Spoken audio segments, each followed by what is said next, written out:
But if you have big ideas, you have to use big words to express them. Yes, that line is from my favorite novel, Anne of Green Gables. And I am electrified with delight and overrun by a tempest of anticipation.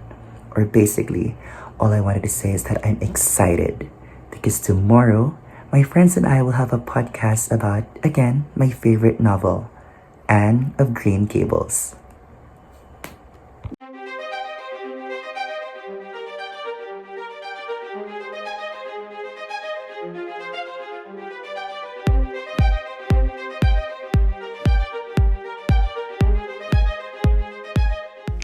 Hi guys! So I'm now here with our guests for today's video. Can you please introduce yourself? Of course. Hi, I'm Belle. Hello, it's me, Sam. My name is Mary. Rainer here. So for our first question, let's ask first how are they feeling today? So how are you, Belle? I'm fine. How about you, Sam? Me, I'm feeling happy today. And I'm doing good. Well, for me, I'm feeling ecstatic. I couldn't fathom how I really feel right now. You remind me so much of the main character of the novel. Are you not? No, I'm Mary. So now let's start with the first part of our podcast, and we call this the recalling part.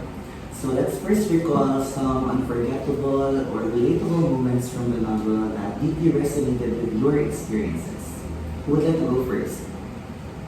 For me, okay, so my favorite part of the novel, I guess it would have to be when Anne was first taken to the Green Gables and Marilla was disappointed that she was a girl instead of a boy because of the mishap.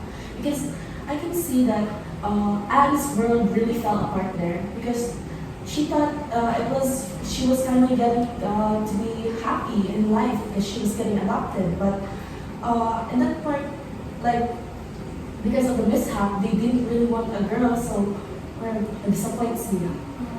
It's really sad. But I think the reason why they were disappointed was a valid reason because it was not their fault. And also I can say that if you can observe while they were riding the horse going to the house of Marilla and Matthew, you can also feel the guilt of Matthew because he knows that when they arrive, the reaction of Marilla will be exactly the way she reacted. Right? So sad. Okay, who can share some unforgettable moments from the film?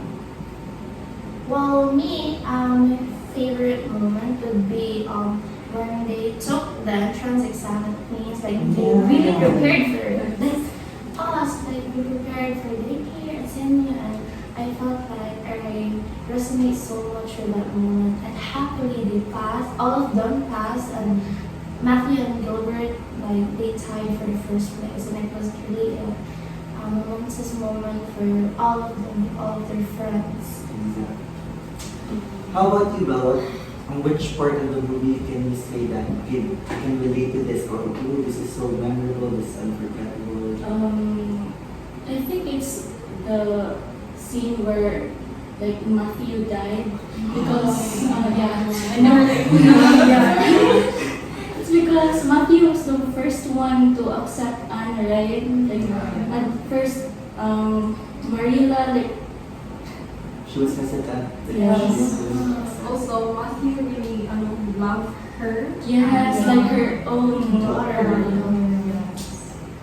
So it was also the starting point when he died. Like their life changed. Like they started from scratch again, and then it was also the reason why they wanted to sell the Green Gables. That part. And also, in my case, one of the most unforgettable moments or like parts of the novel was when Diana and Anne met. Because like after how many years of like having no friends, and she has friends, but she was because of her imagination. But I'm just so happy for her character because finally she found, a real friend, a real bosom friend.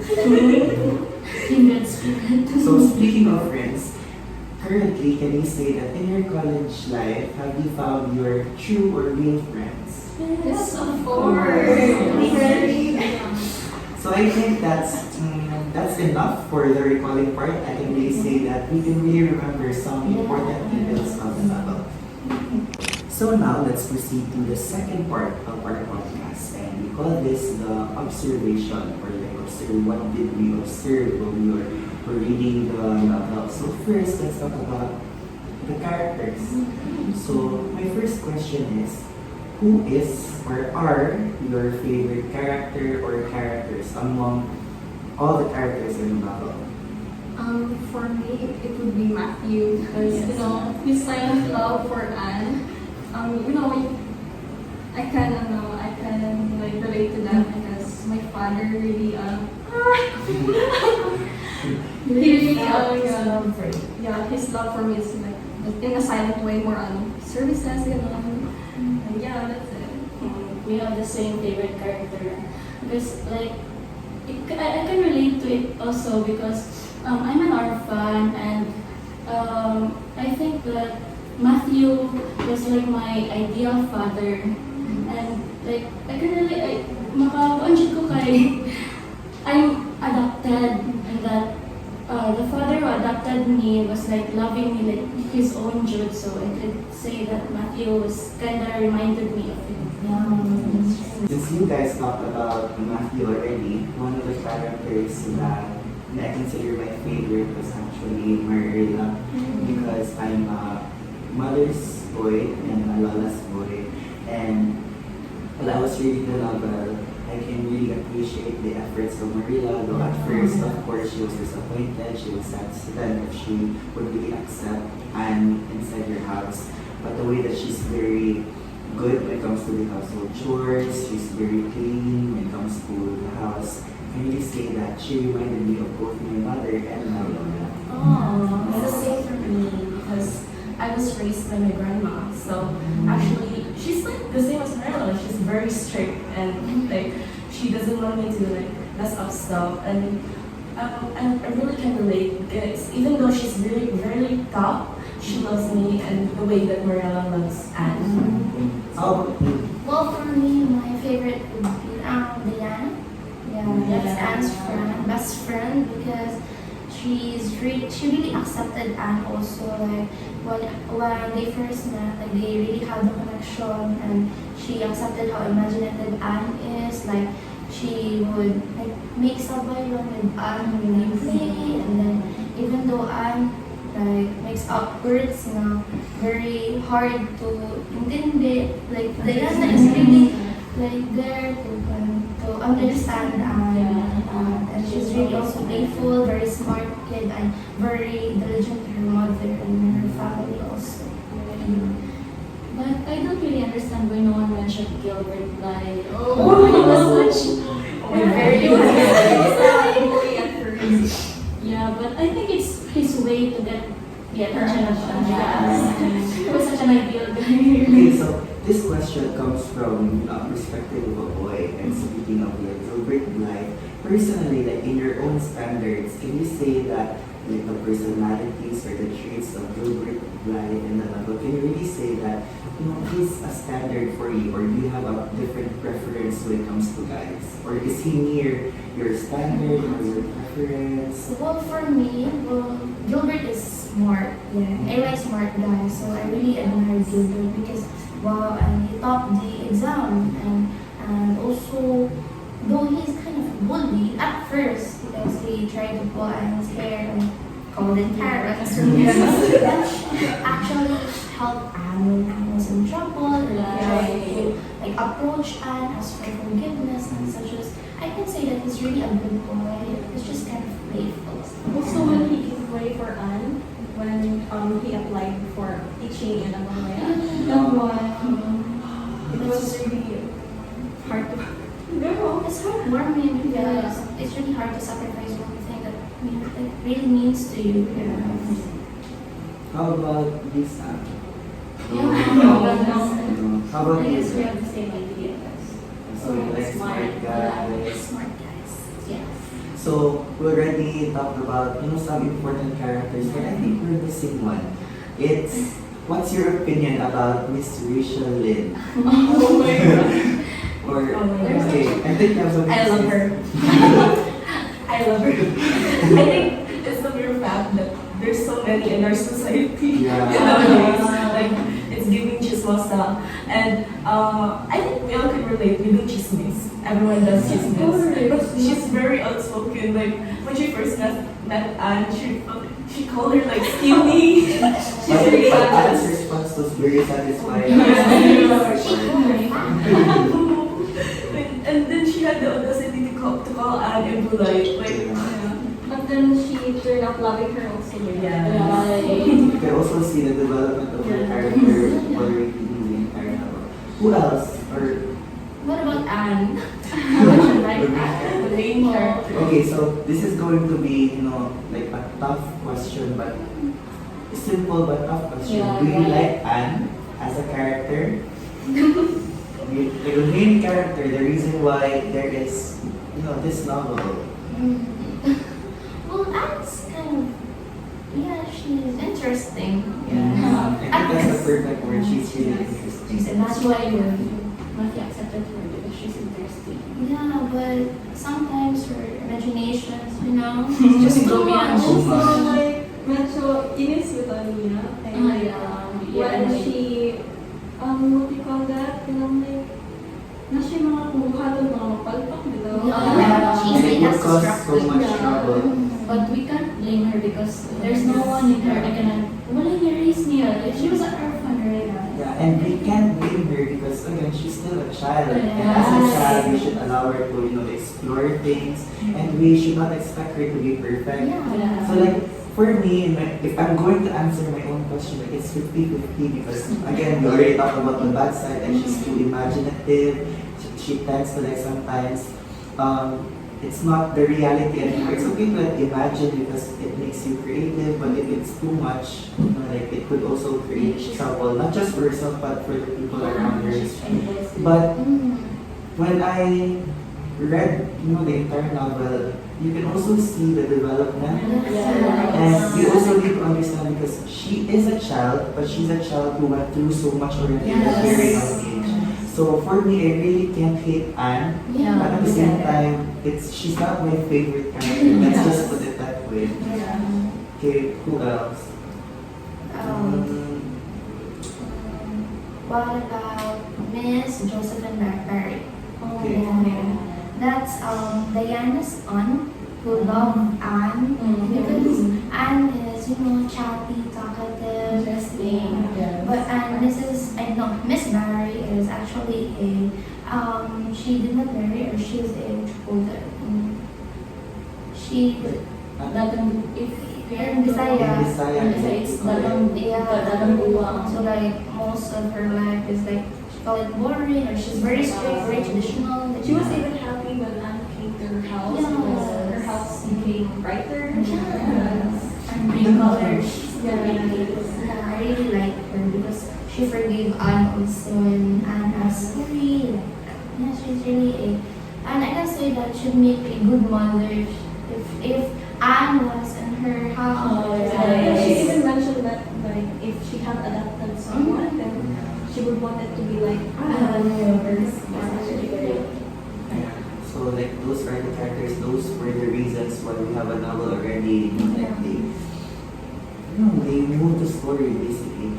So my another question for like about the characters, like I don't know if you observed it also, but in my perspective, like all the characters, like they really develop in some ways throughout the story. Like sometimes we hate the character, but when we really read the novel, we would also understand why they act that way. So like I think that's it for the characters. Or do you want to add something? No. So now let's proceed to the settings of the story. When and where did the story happen? So we can share, like an overview about the settings of the story. So I'll share the setting of the story. It's set on Avonlea. It's a small town in Prince Edward Island, Canada, and it's on. I think it's on late 19th century to early 20th century. And in Avonlea we have Green Gables, house, which actually where Anne lived, and that's where Matthew and Maria live. It's quiet at first. Yeah, and they have farm. What else? Like a lot of trees, like mostly in the forest. Like Lot of apple trees. apple trees. Yeah. And then also we have the school and school, the concert halls. What else? The lake. Yeah, The lake. the lake of shining Or it's waters. actually the bars gone. It's just very fun, you know. And the wide way of the Yeah, which is yeah. That's just the avenue. yeah, avenue where like the roses were there, and also the lovers lane. It's just the woods. It's basically the And woods. speaking of that, like, if the novel was like written in a way that, let's say, Barry's fun, like if we're going to read it, like I think Anne's imagination helped us readers really imagine what the place was all about. We can say that, you know, like in our term, she's okay, like She added then magical you qualities. say Barry's fun, like only Barry's fun. But if it's only Barry's fun without Anne's like creative mind, you would not imagine how Barry's fun actually looked like. So she's extra, but it helps us readers understand the setting more because their house is like really in nature, like very green, school. So yeah, so another question, like how important is the setting here in the story? So like how did it help, you know, like the novel, especially the readers when we try to understand it? Like, does it remind you of something, or like does it portray something to us readers? Well, the setting portrays a small town, like the life in a small town, because Avonlea is just a small town, and it describes how life is simple, quiet, just very peaceful, and like you know the natural landscapes is very well described. Also, they have shores, lakes, ponds, and everything. So I guess the setting of the story really adds like the magic. Because mostly the novel, like, it just describes the setting of the story like that. Yeah, and your description, a small town. Yeah. So going back to the character, since it's just a small town, Miss Rachel Lynn can like easily notice what's happening. So like you would understand why she gets all this info, where she gets her gossip, because it's just a small town, right? And yeah, I think that's it for the settings. Or also another thing, like their communication. Yeah. Because it's a small town, like people tend to talk to each other physically. Unlike our generation, even though we're sitting next to each other, we're using our phones. It showcases, you know, the beauty of the past. You know, the setting showcases the beauty of the past and their simple life. Their lives there are simple, but it's beautiful. Yeah. I think everyone can agree to that. So I think that's for the setting. So basically, we can conclude that the setting of the novel really helps us readers understand why the story has to happen that way. Yes. Now let's proceed to the plot. Of course, we should not miss the plot. Okay, before we discuss the plot, what can you say about the plot? Like, are you satisfied with the way it was written, or do you want more, or you want to like remove something? What do you think about the plot in general? I want more. Right. You want more, or like you want it better? I want it better. And you want it more also? Yeah. Why would you say you want more, or which part do you want more to be specific? Because you know there an aspect in there that like their life became miserable, you know, and I want that to change. So yeah. Maybe you were too attached already. Yeah, So, like, I'm really attached. You empathize with their. You're an Avonlean. How about you, Mary? Like, what can you say about the plot in general? Does it have to be specific? Just the plot. The plot is well written. I can say that the author's choice of words, like I can say that she's really a great mind, very creative, and how she wrote it. Like I can say the structure of the words also. I mean the sentence is really well written also. Like, it's just like I can say that the plot is like in a way that though it uses difficult words, but we can still understand it. Yeah.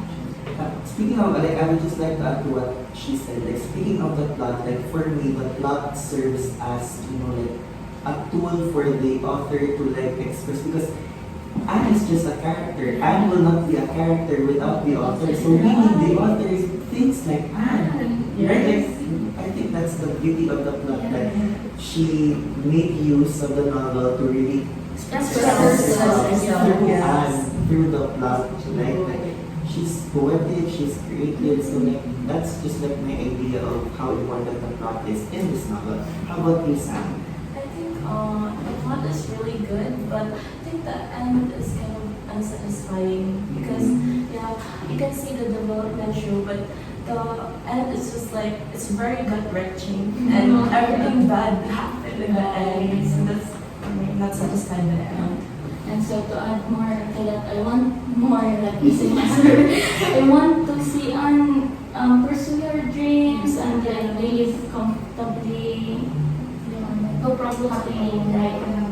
And also, speaking of the plot, like the main reason, I think plot is one of the many reasons why this novel is considered, a popular literature. Yes. Because it's well written and it's popular because it gets the attention, like going back to the elements as discussed, like it should be like accessible to the people. So based on your reactions, like you're really into it. So I think that's one of the reasons why the author wrote it that way, because it wanted you guys to be affected.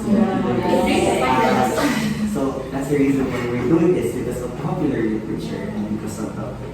Again, what's your word? Gut wrenching. Man, is that you? So what else? Okay, speaking of the plot, we can't just proceed without discussing the first important elements of the plot, the exposition, right? Exposition, like the characters. We already talked about the characters, right? So Yes. how about the rising action? What do you think, or which part do you think like rising action? It's like where the problems arise or conflicts. Which do you think, or which part of the novel do you think? Well, at first, the exposition is when Anne came to be Gables. The rising action part, I think is where Anne started to make a lot of troubles and she's being a headache to Marilla. Like, that's where like a lot of things like the brooch. Oh my God, what did you do, Anne? Then because at that moment I thought Anne really, so and like it was revealed that she actually did not stole it. Just like really Yeah, it was just about the picnic, the Diana. So I can say that at that point of the novel, it really like revealed Anne's character, how desperate she is for having a good life, having to experience things like simple things, but with what it actually mean to her, very big meaning to her life. And I think my next one is kind of hard because many answers could be for this question. Like, what's the climax of the story? Like the novel. Every chapter has its Like every chapter has its climax, and then falling action again, and then another trouble again. Again, the plot was very well written. So I think that's it for the plot. I think, or do you guys want to add something more?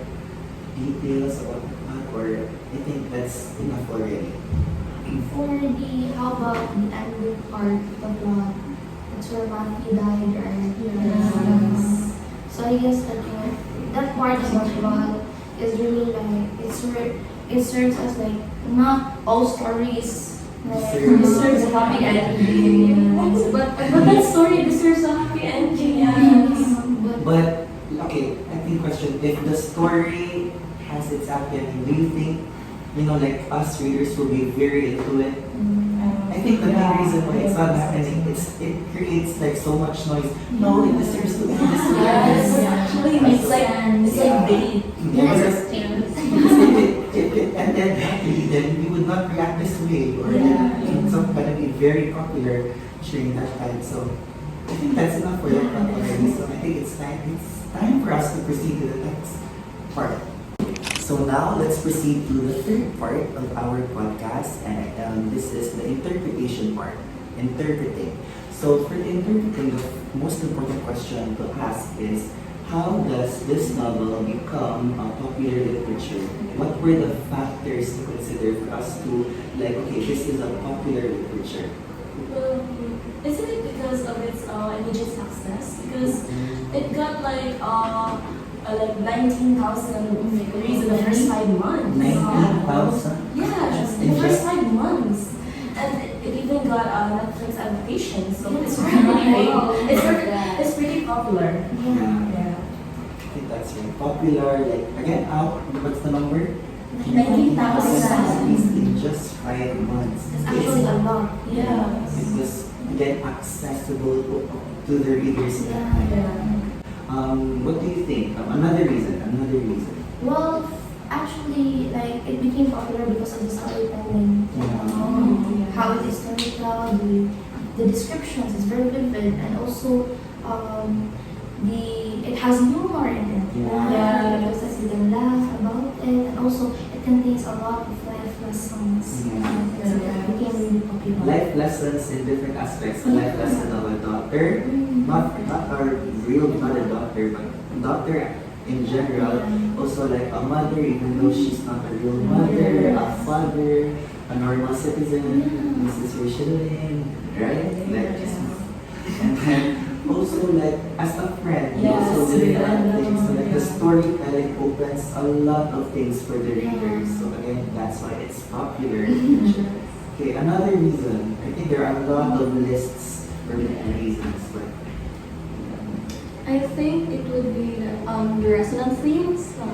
The story, because the story deals with aspects of being a human, such as finding love, being who you are, finding out who you are, and also having dreams. love, I love your answer. Love, identity, and dreams. Yeah. 3 things that should go together in life.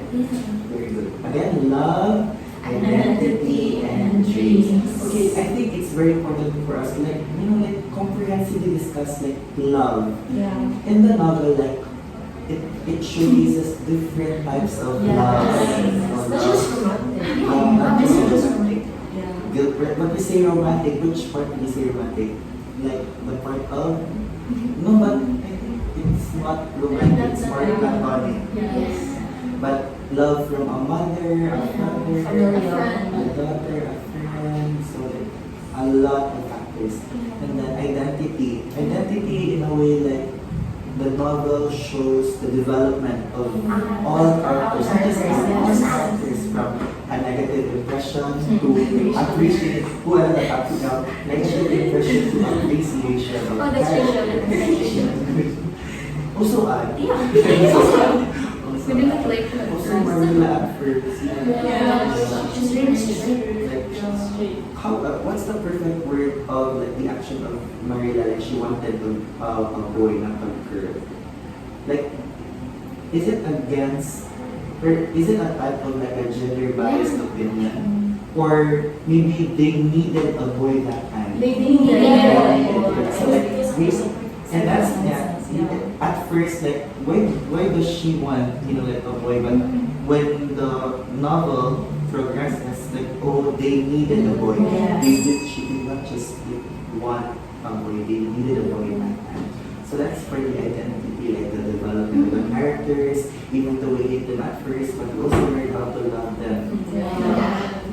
Then lastly, the dreams, or the things that we do for our dreams, at the same time the things that we also sacrifice sometimes for our dreams. Not just our dreams, but for other people also. Like what Gilbert did to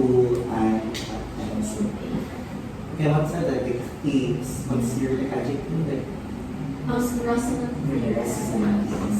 Lastly, I think the story is a very compelling story because it grabs a lot of attention, just like what you've said earlier, that it makes so much noise because why did it end like that or that? It's very relatable also because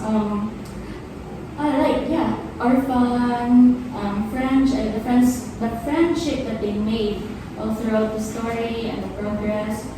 And also, it shows a lot of foreshadowing in that novel, which we can actually guess, or like we feel like it's very common, and it can easily be guessed what will be happening next and such. So that's really great. Yeah, and also another thing is that it also showcases the traumatic experiences of orphans. Like, it's disturbing because it's realistic. You know, it doesn't happen to everyone, but mostly, we're not generalizing it, but some orphans really experience trauma to those who adopted them. You're lucky if you found Marilla and Marilla Matthew type of like parents. Okay. Yeah, I but guess I'm lucky. yeah. And then what else? Like there are a lot of reasons. Like you mentioned, just some of the many reasons why it became a popular literature. It deserves.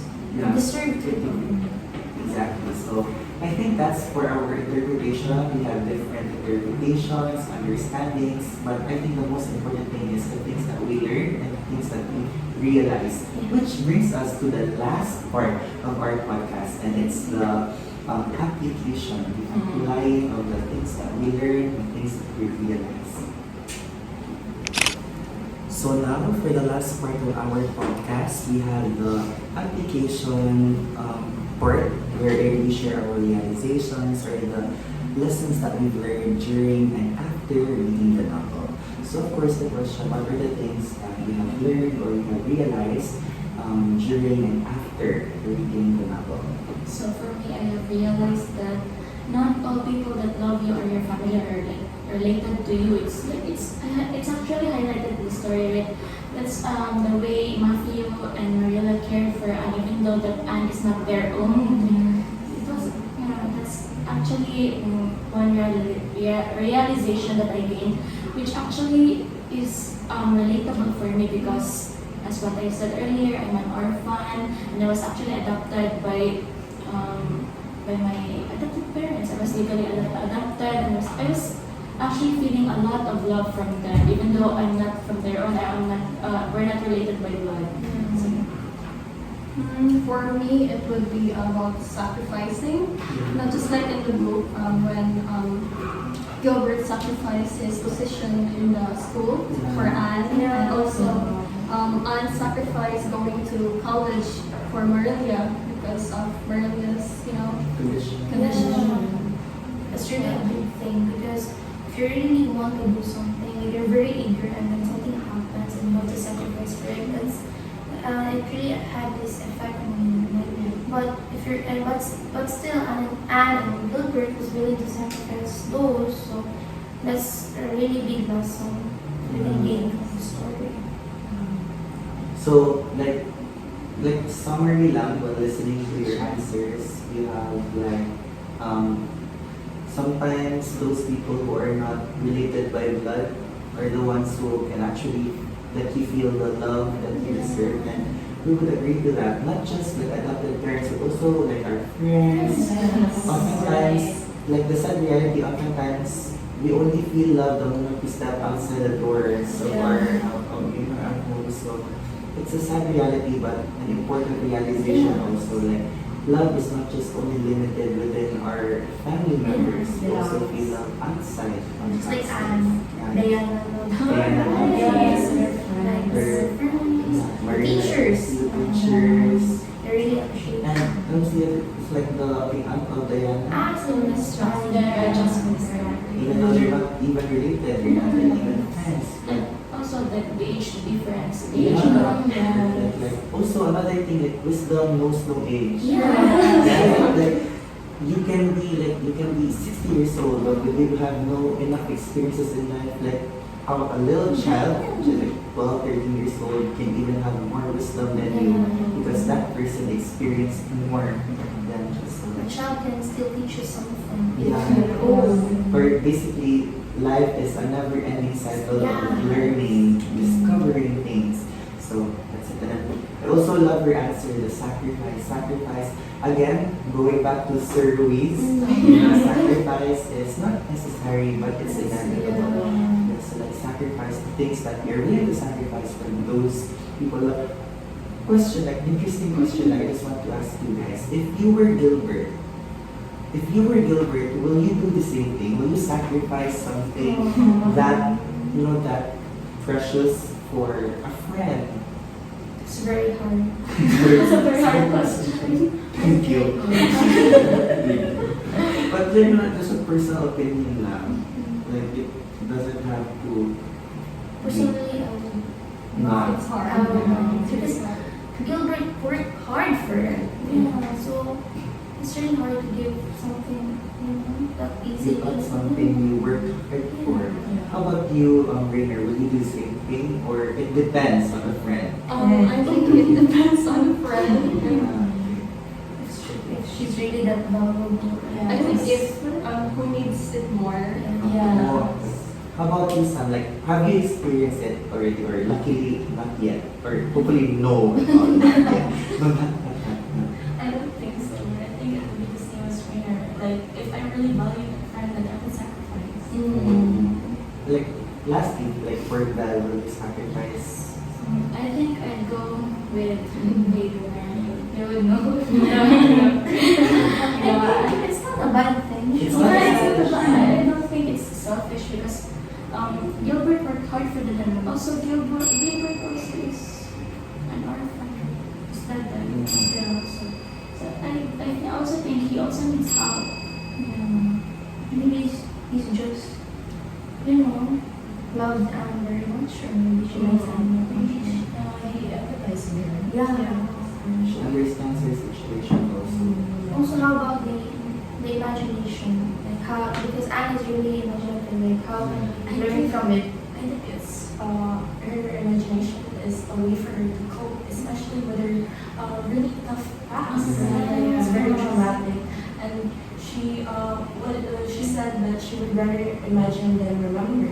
So imagination really helps her bring out her optimistic personality. Yeah, so basically, like, her imagination is her coping mechanism for her to forget her traumatic past, or for her to cope with all her negative past experiences. Escape from reality. Okay, and also I would like to highlight, and I think it's related to our specialization as educators, future educators. Like she said in the novel that teaching is a noble profession.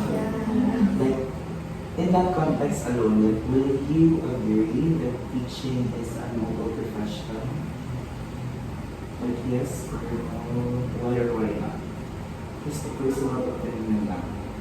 Well, yes, for me, it's a noble profession. However, in the context here in the Philippines, it's really sad because the teachers are underpaid, very appreciated. They deserve so much. They deserve better. And actually, it's very, Anne wants to be a teacher.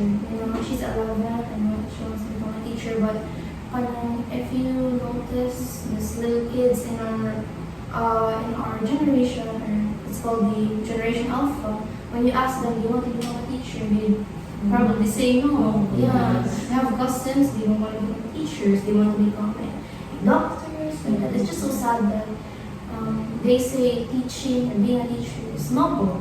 Teaching is a noble profession, but how come a lot of us or a lot of kids doesn't want to become a teacher anymore?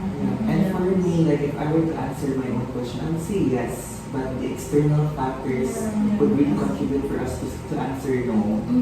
Like, even us, like, even though we're still studying, hopefully we would have that inspiration to keep going rather than being demotivated. Hopefully we would be inspired to do better also in our case. And for me, I don't know if you will agree, but for me, if I'm really pursue teaching, I believe that she's gonna be a great teacher. Because she's not just gonna teach, okay, this is the synonymous word for this. She's going to teach her life experiences to those. She's going to be an inspiration that you're not just an orphan, you are an orphan with a purpose. Yeah, that's what she said. Everyone has a purpose in life, and her purpose would be maybe teaching or changing other And if people's we're going lives. to continue the story, if she really becomes a teacher, I think she's gonna be a great teacher. I really believe that. Because get the wisdom that she has already. So yeah, I think that's it. But last question. This is just the last question. if you were the author, okay, will you, if you're going to change something, what would it be and why? Like, change something about the author. Okay, I think I'm gonna start first so that you guys will have an idea of what I could possibly say. If I were the author, I would say I will not let Matthew die. But, or like however, there will always be however in everything. I think the story would be like different and it would add more flavor to it while retaining its concept of popular literature.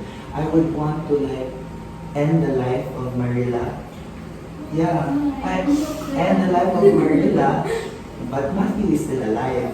Because I would want to see how both of them would work together if Marilla is gone. Because in the film, Marilla and Anne spent most of their times together. Because again, silent treatment, like acts of service for Matthew. So like, I want to know that they would, because Matthew was the first one who he interacted with, right? So like, but when Marilla accepted her, she made her own child. So like, the motherly care is there. So I would want to know like, how would Matthew treat her? How are they going to survive if they're the only ones left and Marilla's gonna be gone?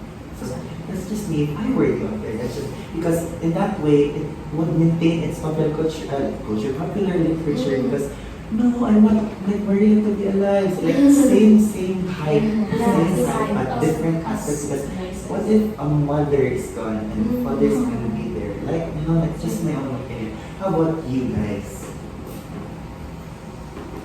Well, if I were the author, maybe I'd let Anne forgive Gilbert earlier.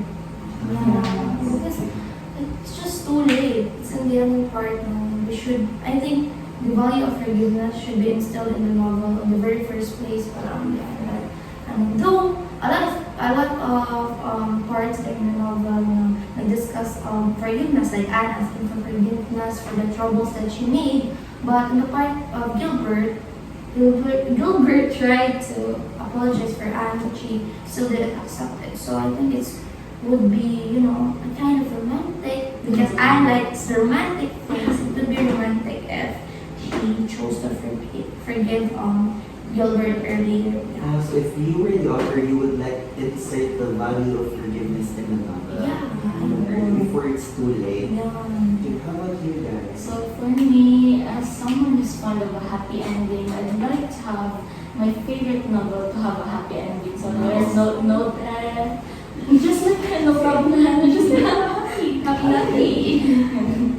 She was too attached to them. And she was like, she can really relate. So we would understand that she wants it to happen that way. What do you guys like? Just maybe you would. For me, just the same with Mer.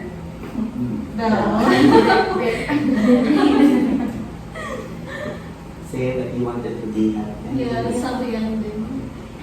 Maybe I would also understand why you wanted that way, because the characters went through so much already. Like, in the middle, like they're already experienced so much. Like you want to give justice that at least, even though they're just characters, at least give them like the happy ending they all deserve. Right? So I think that's it. And speaking of ending, why is this the last question? Because it's time for us to end our podcast video. Again, I'm RB. I'm Belle. I'm Sam.